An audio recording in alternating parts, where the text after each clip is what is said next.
Welcome back. In this session, I'm going to show you how we can create components in React applications. So there are two types of components. One is a functional component, and another one is class-based component. Now, if I want to create a component, what I'll do is I'll just right-click on the SRC folder and create a new folder just to keep all the components. So I'll just name it as components itself, like this, and then just right-click on the components folder and create a new file. Let's say suppose this is a hello component. So I'll just make a file name called as hello.js. Hit enter and we'll get the code like this. Okay, now what we need to do is we need to create a class-based component. So let me just write it here in comments like this. Okay, we are going to make a class-based component. So for that, what we need to do is we need to have a class name. I'll keep the same name as whatever the file name I have kept. Okay, and this should extend a reactor class which will be called as component. This is an inbuilt class. So what we need to do is first of all we need to import, okay, React, that is a class, and also it's a component class, and this will be from the React library. So you're going to write in this order. So now this is a class based component which is called as hello world, just hello, and every class is going to have a main function that is called as render function. So let me just put it here in this order, and this render function is going to return something like this. So this will be our standard code of this particular class based component, and here it will be having one particular division just like this. And here inside this particular division, what I'm going to do is I'm just going to simply let me put it as an h3 tag or something, and I'll say like hello world. That's it.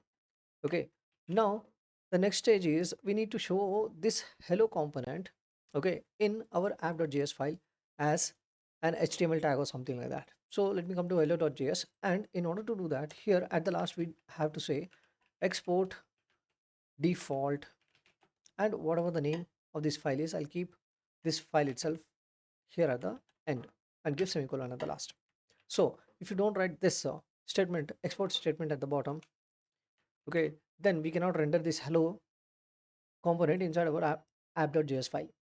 So let me come here and put that hello component over here like an HTML tag.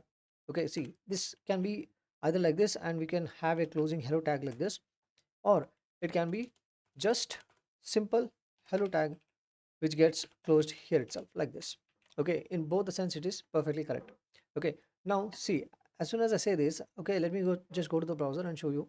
See, as of now we are not seeing any kind of class-based component which we have written here as hello world or something. Okay, we cannot see anything on this particular screen right now. Okay, that is because let me come back to the code. Here in app.js file, here at the top, we will need to import that hello component, okay, from that components folder and that hello.js file. And since this is a React application, and we don't have to mention here that this is a hello.js file, okay, it is understood by the React application. So now let me save it and let's go to our browser and let's refresh the page. So I think it is taking some time to reload.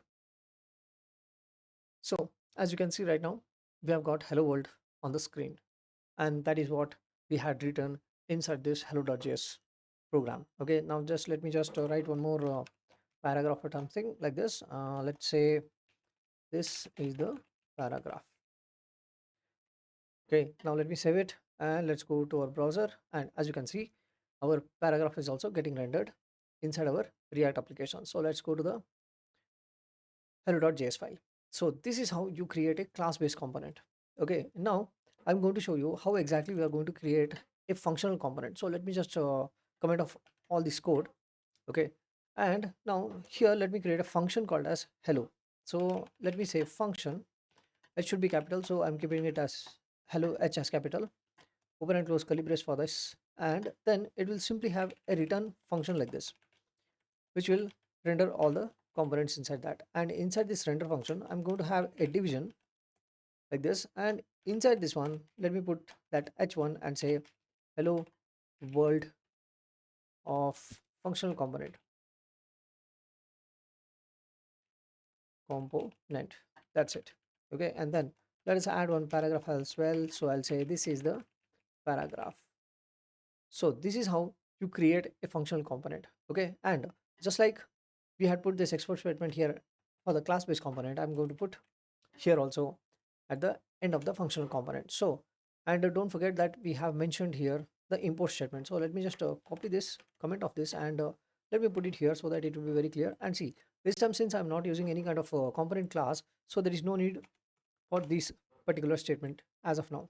Okay, and let me just save this file, and let's go to our browser and check out and see. As you can see, it's coming as hello world of functional component, and this is the paragraph which we have written inside our functional component. So let me go back to the code, and so this part of the code is how you create a class based component, and this is how you create a functional component in React JS.